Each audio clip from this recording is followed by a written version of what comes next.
for a horse to win the World Achievement Award from the USA. And he won that on his merits. It's not a class. It's something that a panel of judges put forward, all the young colts and all the young coloured horses in the UK. And it's something I didn't even know about. We won it through the post and we didn't realise we won it. And he literally won it. I mean, he was one of these horses that, you know what it's like, you send a mare to stud, you don't know what's going on, you breed a foal, and Karen just turned up one day and said, Darren, go and stick a bowler hat on your head and, you know, start showing that horse. In fact, Karen did show this horse to start off with as a yearling, and she won a couple of classes, bits and pieces, and people started to talk about him, and the coloured world said, hang on a minute, there's a little young colt there that's moving quite nicely, and it started to show its name and get going. And then I sort of took over him when he was 2.5, and I don't think we lost a class all season. I think we won every single class we went into. And we took him to the championships, and he won the championships, and he did this. And as a 3-year-old, he went forward to the BSPA World of Colour, where they have sort of like semi-finals and finals. He won 5 semis and took the Supreme Champions overall show there. So we thought, oh, luck's in, we'll go up to chaps. We won 6 up there and took the Supreme Champions there as well. And then he went off to the stallion, really. And they all loved him. They all loved his type, his movement, his freedom, his character, as you can see. And he's just one of those horses. He then was broken, put under the saddle. His first year he came out, qualified Royal International first time out, and took the Ritter Stallion of the Year final, the World of Colour Championship.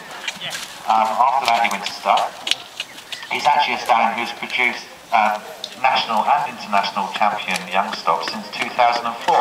And 2004 was his first season at stud. So he's done it, and we've actually got one of his first foals here tonight, under saddle. He's followed in his father's footsteps really quite well. He's an English bred horse. Obviously, like I said, I bought his father in Poland.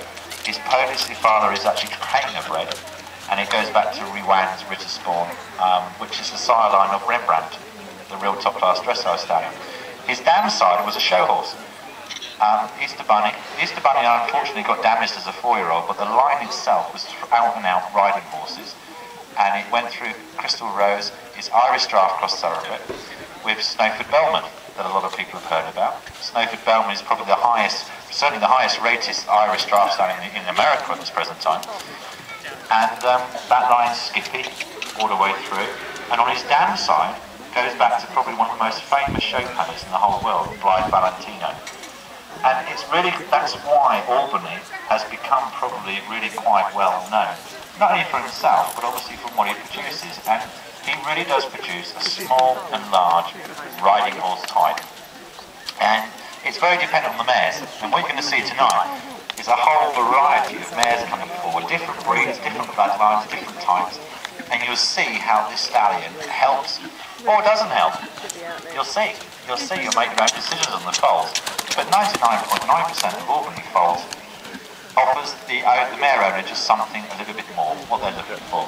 And most of the time that is, he really adds quality, adds a lot of depth, power from behind, and really can improve a mare's movement, can really give something the next stage up. And I think that is more important than anything else with the stallion. If a mare owner sends a mare to stud, they've got to be happy with the end result. It's got to be slightly better than what you've said. And although the mare, for me certainly anyway, the mare probably gives about 70-75% of the end result. You've got to know with the stallion you're going to get that. Yeah, we're doing business. Now, Albany's not the best homozyte. Albany is about 75% producing coloured foals. And you're going to see plain foals and coloured foals by him.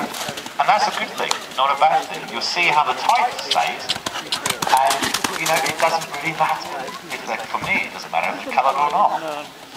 If they're a real high quality foal that moves nicely, it comes on to be trainable and rideable, and you'll see some of his young horses being ridden later.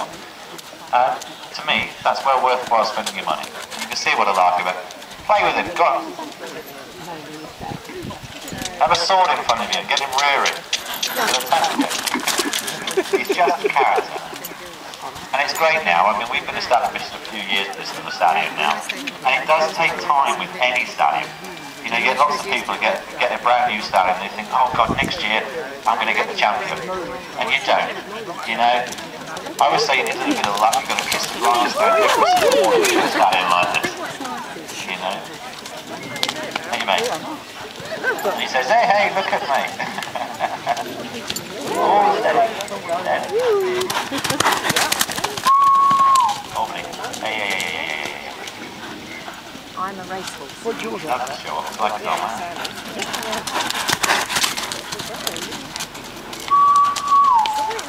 I just remember years ago, there was a very famous judge who unfortunately is dying now. A gentleman called Vic Paulson. Most of you know Vic Paulson. As a 2-year-old, this guy was down in Devon County. And in the finals, he won his class.